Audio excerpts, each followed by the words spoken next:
नमस्ते। आज के इस शानदार विश्लेषण में हम शेयर बाजार की उस सबसे बड़ी और पुरानी बहस को डीकोड करने वाले हैं जिसने हर निवेशक को कभी ना कभी जरूर उलझाया है। ग्रोथ बनाम वैल्यू। एक शानदार विजुअल यात्रा के जरिए हम इन दोनों ही प्रमुख रणनीतियों को बिल्कुल गहराई से समझेंगे। और यकीन मानिए, आज हम किसी भारी भरकम शब्द का नहीं बल्कि बहुत ही आसान और रोजमर्रा के उदाहरणों का इस्तेमाल करेंगे। तो इस चर्चा को हम कैसे आगे बढ़ाएंगे?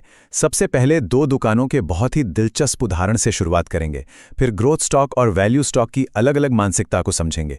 इसके बाद उन छुपे हुए जोखिमों पर बात करेंगे जो अक्सर नज़रअंदाज हो जाते हैं, और अंत में देखेंगे कि इन दोनों रणनीतियों का एक सही संतुलन कैसे बनाया जाए। चलिए, बिना किसी देरी के पहले हिस्से की तरफ बढ़ते हैं। दो दुकानें और दो रणनीतियां।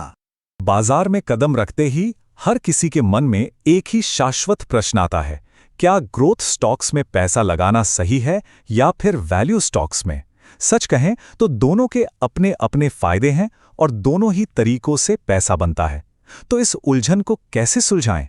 चलिए इसे वॉल स्ट्रीट की दुनिया से बाहर निकालकर एक बहुत ही व्यवहारिक और सीधे उदाहरण से समझते हैं। मान लीजिए हमारे सामने दो दुकानें हैं। दुकान ए में बहुत हलचल है, ये तेजी से विस्तार कर रही है, नई नई शाखाएं खोल रही है, भारी भीड़ आ रही है और सारा मुनाफा वापस अपने बिजनेस को बड़ा बनाने में लग रहा है। ये हमारा हाई एनर्जी वाला ग्रोथ स्टॉक है। वहीं दूसरी तरफ है दुकान बी, एकदम शांत, पुराना और स्थिर व्यवसाय। ये अच्छी खासी कमाई कर रही है, इसके पास पक्के ग्राहक हैं, लेकिन फिलहाल किसी कारण से ये अपनी असली कीमत से काफी सस्ते में मिल रही है। ये हमारा क्लासिक वैल्यू स्टॉक है। अब सबसे पहले बात करते हैं ग्रोथ स्टॉक की आक्रामक मानसिकता के बारे में।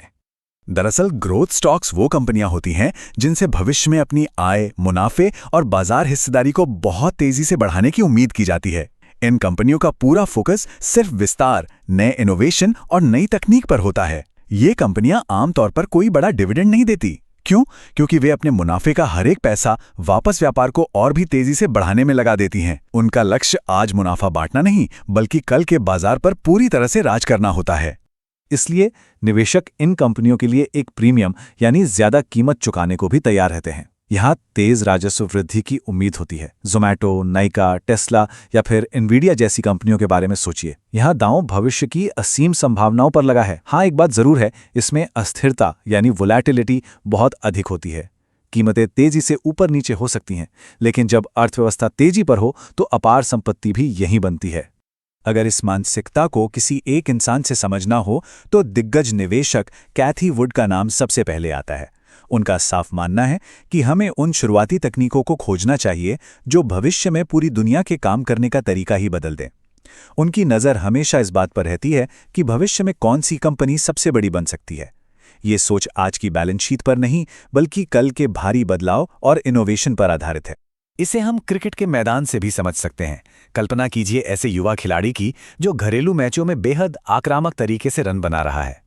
हो सकता है उसने अंतर्राष्ट्रीय स्तर पर अभी खुद को पूरी तरह साबित ना किया हो, लेकिन उसकी ऊर्जा देखकर हर कोई यही कहता है कि वाह, ये तो अगला सुपरस्टार बनेगा। लोग उसकी इसी भविष्य की संभावना पर दांव लगाते हैं, और बिल्कुल यही ग्रोथ इन्वेस्टिंग का असली सार है। चलिए अब गेयर बदलते हैं और समझते हैं स्थिर और शांत वैल्यू स्टॉक की मानसिकता को। वैल्यू स्टॉक्स वो कंपनियां हैं जो अपनी वास्तविक या आंतरिक कीमत, जिसे हम इंट्रिंसिक वैल्यू कहते हैं, उससे काफी कम पर कारोबार कर रही होती हैं। यहाँ सारा खेल अंडर वैल्यूएशन का है, यानी कंपनी मौलिक रूप से मजबूत है, लगातार कैश कमा रही है और बिजनेस परिपक्व है, लेकिन बाजार के शोर शराबे में उसे कुछ समय के लिए नजरअंदाज कर दिया गया है। ये कुछ वैसा ही है जैसे किसी शानदार सेल में उच्च गुणवत्ता वाला सामान असली कीमत से बहुत सस्ते में मिल जाए। अनिश्चित और डरावने बाजारों में यही स्टॉक्स सबसे ज्यादा चमकते हैं। इनका पीई अनुपात अक्सर कम होता है, जो इन्हें सस्ता बनाता है। इनमें अस्थिरता काफी कम होती है, पूंजी सुरक्षित रहती है, और सबसे अच्छी बात, ये अक्सर नियमित तौर पर डिविडेंड देते हैं। जॉनसन एंड जॉनसन, आईटीसी या कोल इंडिया का ही उदाहरण ले लीजिए। स्थिर व्यवसाय और लगातार पैसिव इनकम का एक बहुत ही शानदार जरिया। और जब भी वैल्यू इन्वेस्टिंग की बात आती है तो वॉरेन बफेट का जिक्र आना तय है। उनकी पूरी सफलता इसी बात पर टिकी है कि कौन सी बेहतरीन कंपनी इस वक्त डिस्काउंट पर मिल रही है। उनका और उनके गुरु बेंजामिन ग्राहम का हमेशा से यही मानना रहा है कि निवेश में मार्जिन ऑफ सेफ्टी होना बहुत ज़रूरी है। यानी जब भी बाजार मंदी या घबराहट में अच्छे व्यवसायों को औने पौने दाम पर बेचे, तब उन्हें खरीद लेना ही लंबी अवधि में बेतहाशा संपत्ति बनाने की असली कुंजी है। इसे भी क्रिकेट के उसी उदाहरण से समझते हैं। इस बार एक ऐसे अनुभवी खिलाड़ी की कल्पना कीजिए जो भले ही अस्थायी रूप से फॉर्म से बाहर चल रहा हो सकता है बाजार अभी उसे कम आंक रहा हो, लेकिन सबको पता है कि उसमें प्रतिभा और अनुभव कूट कूट कर भरा है। उसकी बुनियादी गुणवत्ता बिल्कुल ठोस है, और जैसे ही वो अपनी फॉर्म में वापस लौटता है तो सबसे ज्यादा फायदा उसी को होता है जिसने उस खिलाड़ी पर तब भरोसा किया था जब बाकी सब उसे भूल चुके थे। लेकिन रुकिए, आगे बढ़ने से पहले एक बहुत महत्वपूर्ण पहलू पर बात करना जरूरी है, छिपे हुए जोखिम। क्योंकि निवेश की दुनिया में कोई भी रणनीति 100% सुरक्षित नहीं होती। दोनों ही तरीकों के अपने अपने जोखिम हैं। ग्रोथ स्टॉक्स से उम्मीदें इतनी ज्यादा होती हैं कि थोड़ा सा भी खराब रिजल्ट आने पर या फिर ब्याज दरें बढ़ने पर ये बहुत तेजी से नीचे गिर सकते हैं। वहीं वैल्यू स्टॉक्स में स्थिरता तो होती है, लेकिन कई बार इनका विकास इतना धीमा होता है कि शानदार रिटर्न देने में सालों लग जाते हैं और बाजार का सारा उत्साह बिल्कुल खत्म सा हो जाता है।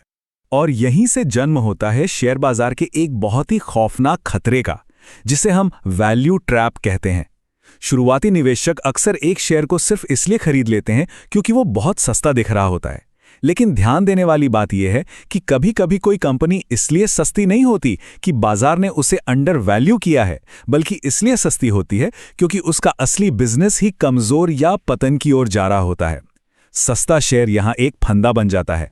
इसलिए एक बात बिल्कुल हमेशा याद रखनी चाहिए, सिर्फ सस्ते शेयर का मतलब ये नहीं कि वो एक वैल्यू स्टॉक है, और महंगे शेयर का मतलब ये कतई नहीं कि वो एक खराब स्टॉक है। सही कीमत और सही मूल्य के बीच का ये बुनियादी अंतर समझना ही असली बुद्धिमत्ता है। यही वो सच है जो बाजार क्रैश होने पर घबराने से बचाता है और तेजी से भागते शेयर्स के पीछे आंख मूंदकर दौड़ने से रोकता है। तो अब सबसे बड़ा सवाल ये है कि क्या किया जाए? इसका सीधा सा जवाब है संतुलन। चलिए देखते हैं इन रणनीतियों का सही मिश्रण कैसे बनाया जाए। असल में ग्रोथ और वैल्यू ये दोनों विरोधी ताकतें एक दूसरे की दुश्मन नहीं हैं। बाजार के पेशेवर लोग एक मजबूत पोर्टफोलियो बनाने के लिए अक्सर एक स्वर्ण मध्यमार्ग अपनाते हैं। इस चार्ट को देखिए। एक शानदार तरीका हो सकता है 60% पैसा स्थिर वैल्यू स्टॉक्स में लगाना, ताकि स्थिरता, डिविडेंड और जोखिम प्रबंधन बना रहे, और बाकी 40% पैसा हाई ग्रोथ स्टॉक्स में लगाना, ताकि भविष्य में तेजी से संपत्ति भी बन सके। ये कॉम्बिनेशन बाजार के हर मौसम को झेलने की जबरदस्त ताकत देता है। अगर हम इन दोनों मानसिकताओं को एक साथ रखकर देखें तो तस्वीर एकदम साफ हो जाती है। ग्रोथ स्टॉक्स का पूरा फोकस भविष्य के विकास पर है। यहां जोखिम और वॉलेटिलिटी दोनों उच्च स्तर के हैं, लेकिन संभावित रिटर्न भी बहुत ज्यादा है। वहीं वैल्यू स्टॉक्स वर्तमान की कम कीमत पर फोकस करते हैं, जहां जोखिम मध्यम है, रिटर्न स्थिर हैं और डिविडेंड भी ज्यादा मिलता है। ग्रोथ आक्रामक है तो वैल्यू थोड़ा सुरक्षित और रूढ़िवादी, लेकिन अपने अपने तरीके से दोनों ही बेहद दमदार हैं। तो अंत में बस यही सोचना है कि ग्रोथ इन्वेस्टिंग भविष्य के सपनों में विश्वास करना है, जबकि वैल्यू इन्वेस्टिंग उस छिपे हुए हीरे को पहचानना है जिसे दुनिया अभी नहीं देख पा रही। क्या ज्यादा स्थिर आय और सुरक्षा की जरूरत है, या फिर जोखिम उठाकर तेजी से आगे बढ़ने की भूख है?